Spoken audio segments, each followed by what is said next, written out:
ಪ್ರೀತಿ ಅನ್ನೋದು ಸುಲಭ ಕಣ್ರಿ. ಯಾರು ಬೇಕಾದರೂ ನಾನು ನಿನ್ನ ಪ್ರೀತಿಸ್ತೀನಿ ಅಂತ ಹೇಳ್ಬಿಡ್ಬೋದು. ಇದಕ್ಕೆ ಯಾವ ಬೆಲೆನೂ ತೆತ್ತು ಹಾಗಿಲ್ವಲ್ಲ.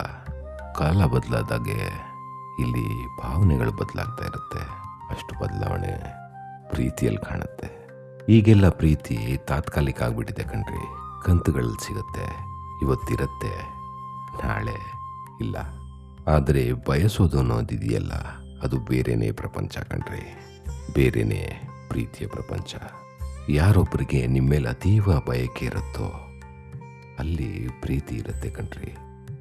ಹೇಳ್ದೆ ಕೇಳದೆ ಪ್ರೀತಿ ಹುಟ್ಕೊಂಡ್ಬಿಟ್ಟಿರುತ್ತೆ. ಅಷ್ಟು ಆಳವಾಗಿರುತ್ತೆ. ಇಂಥ ಜನ ಬರೀ ಪ್ರೀತಿನ ಪ್ರೂವ್ ಮಾಡ್ಲಿಕ್ಕೆ ಹೋಗಲ್ಲ. ಅವರು ಅಲ್ಲಿ ಆ್ಯಕ್ಷನ್ಸಲ್ಲೂ ತೋರಿಸ್ತಾರೆ.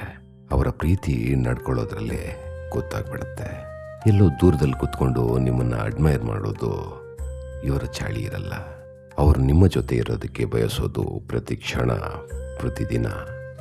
ಯಾವ ಸನ್ನಿವೇಶ ಬಂದರೂ ಸರಿ ಅವರು ನಿಮ್ಮ ಜೊತೆ ಇರ್ತಾರೆ. ಎಷ್ಟೇ ಸಂತೋಷದ ಸಮಯ ಇದ್ರೂ ಸರಿ, ಎಷ್ಟೇ ಕ್ಲಿಷ್ಟ ಸಮಯ ಬಂದರೂ ಸರಿ, ಅವರು ನಿಮ್ಮ ಜೊತೆ ಇರೋಕ್ಕೆ ಆಶಯ ಪಡ್ತಾರೆ, ನಿಮ್ಮ ಜೊತೆ ಇರ್ತಾರೆ. ಯಾರೊಬ್ಬರಿಗೆ ನೀವು ಜೀವನದಲ್ಲಿ ಖಂಡಿತ ಬೇಕು ಅಂತ ಅನಿಸುತ್ತೋ ಅವ್ರು ನಿಮ್ಮನ್ನು ಆಪ್ಷನ್ ಆಗಿ ಖಂಡಿತ ನೋಡಲ್ಲ ಕಣ್ರಿ. ನೀವು ಅವರ ಜೀವನದಲ್ಲಿ ಚಲಿಸುವ ಅಥವಾ ಚಲಿಸಿ ಹೋದ ಮೋಡವಾಗಿರಲ್ಲ ಕಣ್ರಿ. ಅವರಿಗೆ ನೀವು ಬೇಕಂದರೆ ಅವರ ಅನುಕೂಲಕ್ಕೆ ತಕ್ಕ ಹಾಗೆ ನೀವಿರಬೇಕು ಅಂತ ಅಲ್ಲ, ಏನೂ ಇಲ್ಲ. ಹುಡುಕೊಂಬರ್ತಾರೆ ನಿಮ್ಮನ್ನು. ನೀವು ಬೇಕು ಅಷ್ಟೇ ಅವರಿಗೆ. ಅದು ಪ್ರೀತಿ ಕಣ್ರಿ. ಅವರ ಬಯಕೆ, ಅವರ ಆಯ್ಕೆ ಬರೀ ನೀವಾಗಿರ್ತೀರ, ನೀವು ಮಾತ್ರ ಆಗಿರ್ತೀರ. ಅವರವರ ಜೀವನದ ಎಲ್ಲ ಮಜಲುಗಳನ್ನು ನಿಮ್ಮ ಜೊತೆ ಎಷ್ಟು ಆಳವಾಗಿ ಸೇರಿಸಿ ಪೋಣಿಸ್ಬಿಟ್ಟಿರ್ತಾರೆ ಅಂದರೆ ಯಾವುದೇ ಕಾರಣಕ್ಕೂ ಅವರು ನಿಮ್ಮನ್ನು ಬಿಟ್ಟು ಹೋಗಲ್ಲ. ನಿಮ್ಮ ಪ್ರೀತಿನ ಬಯಸ್ತಾನೆ ಇರ್ತಾರೆ, ನಿಮ್ಮ ಜೊತೆಗೆ ಇರ್ತಾರೆ.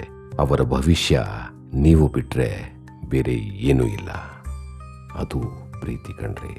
ಒಟ್ಟಿನಲ್ಲಿ ನೀವಿಲ್ಲದೆ ಅವರಿಗೆ ಜೀವನವೇ ಇಲ್ಲ, ಊಹಿಸೋಕ್ಕೂ ಆಗಲ್ಲ.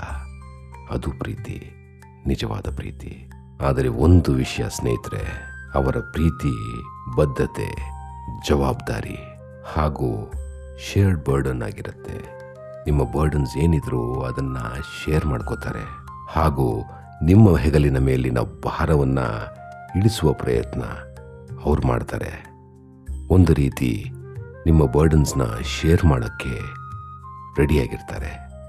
ಈ ಪ್ರೀತಿ ಮಾಡೋರು ನಿಮ್ಮನ್ನು ನಿಜವಾಗ್ಲೂ ಪ್ರೀತಿಸೋರು. ಆದರೆ ಅಷ್ಟೇ ಪೊಸೆಸಿವ್. ಹೌದು, ನಿಮ್ಮನ್ನು ಎಲ್ಲಿ ಕಳ್ಕೊಂಡ್ಬಿಡ್ತೀವೋ ಅನ್ನೋ ಭೀತಿ ಅವರಲ್ಲಿ ತುಂಬ ಜಾಸ್ತಿ ಇರುತ್ತೆ. ಪೊಸೆಸಿವ್ನೆಸ್ ಒಳ್ಳೆಯದಲ್ಲ, ಆದರೆ ಇವರು ತುಂಬ ಪೊಸೆಸಿವ್ ಆಗಂತೂ ಖಂಡಿತ ಇರ್ತಾರೆ. ಅವರಿಗೆ ಅವರ ಖುಷಿಯ ಸಮಯದಲ್ಲಿ ಮಾತ್ರ ನೀವು ಅವ್ರ ಜೊತೆ ಇರಬೇಕು ಅಂತ ಇಲ್ಲ ಕಣ್ರಿ. ಯಾವ ಸಮಯ ಇದ್ರೂ ಸರಿ, ಅವರಿಗೆ ದುಃಖ ಇದ್ರೂ ಸರಿ, ಅವ್ರ ಮೂಡ್ ಸ್ವಿಂಗ್ಸ್ ಇದ್ರೂ ಸರಿ, ಯಾವುದೇ ಸಿಚುವೇಶನ್ ಇದ್ರೂ ಸರಿ, ಅಥವಾ ನಿಮ್ಮ ಮೂಡ್ ಸ್ವಿಂಗ್ಸ್ ಇದ್ರೂ ಸರಿ, ನಿಮ್ಮ ಜೊತೆ ಇರಬೇಕು, ನಿಮ್ಮ ಜೊತೆಗೆ ಇರಬೇಕು. ಅಷ್ಟೇ ಅವರ ಧ್ಯೇಯ. ಎಂಥ ಸನ್ನಿವೇಶ ಸಮಯ ಬಂದರೂ ಸರಿ ನಿಮ್ಮ ಜೊತೆ ಇರಬೇಕು. ನಿಮ್ಮ ಕೈ ಹಿಡಿದು ನಡೀತಾರೆ ಅವರು. ಯಾವುದೇ ಕಾರಣಕ್ಕೂ ನಿಮ್ಮ ಕೈ ಬಿಟ್ಟು ಹೋಗಲ್ಲ ಅವರು. ಇದು ಪ್ರೀತಿಸೋ ಲಕ್ಷಣ. ಹಾಗಾಗಿ ಯಾರೋ ಒಬ್ಬರು ನಿಮ್ಮನ್ನು ಪ್ರೀತಿಸ್ತಾರೆ ಅಂದ್ಬಿಟ್ಟು ಪ್ರೀತಿಸಕ್ಕೆ ಹೋಗ್ಬಿಡ್ಬೇಡಿ, ಮನಸ್ಸು ಕೊಟ್ಬಿಡ್ಬೇಡಿ, ಆಯಿತಾ? ಹುಡುಕಿ ಸ್ವಾಮಿ, ಯಾರು ನಿಮ್ಮನ್ನು ನಿಜವಾಗ್ಲೂ ಪ್ರೀತಿಸ್ತಾರೆ, ಯಾರು ನಿಮ್ಮನ್ನು ಅವರ ಜೀವನದ ಆಯ್ಕೆಯನ್ನಾಗಿ ಮಾಡ್ಕೊಂಡ್ಬಿಡ್ತಾರೋ ಅಂಥವ್ರನ್ನ ಹುಡುಕಿ. ಅವ್ರು ಸಿಗಲಿ, ನಿಜವಾದ ಪ್ರೀತಿ ಸಿಗತ್ತೆ. ಜನ ಹೇಳೋದನ್ನು ಕೇಳಿದೀವಲ್ಲ, ಅಯ್ಯೋ ರಾತ್ರಿ ಆಗ್ತಾ ಇದ್ದ ಹಾಗೆ ಪ್ರೀತಿನೂ ಮಾಸಿ ಹೋಗುತ್ತೆ ಬಿಡಪ್ಪ ಅಂತ. ಆ ರೀತಿಯ ಜನ ಖಂಡಿತ ಅಲ್ಲ ಇವರು. ಇಂಥವ್ರನ್ನ ಹುಡುಕಿ. ಇಂಥವರು ನಿಮ್ಮ ಜೀವನದಲ್ಲಿ ಖಂಡಿತ ಇರಬೇಕು. ಸಿಗ್ತಾರೆ ಕಣ್ರಿ. ಇಂಥವರು ಈ ಪ್ರಪಂಚದಲ್ಲಿ ಇನ್ನೂ ಬದುಕಿದ್ದಾರೆ. ನಿಮ್ಮ ಹಾಗೆ ಅಷ್ಟೇ ಪ್ರೀತಿ ಕೊಟ್ಟು ಪಡೆದುಕೊಳ್ಳುವ ಮನಸ್ಥಿತಿ ಅವರಿಗೂ ಇದೆ. ಕಾಯಬೇಕು ಅಷ್ಟೇ. ಹುಡುಕಿ, ಖಂಡಿತ ನಿಮಗೂ ನಿಮ್ಮದೇ ಆದ ಪ್ರೀತಿ, ನಿಮ್ಮ ಪ್ರೀತಿ, ನಿಮಗಾಗಿ ಪ್ರೀತಿ ಸಿಕ್ಕೇ ಸಿಗತ್ತೆ. All the best.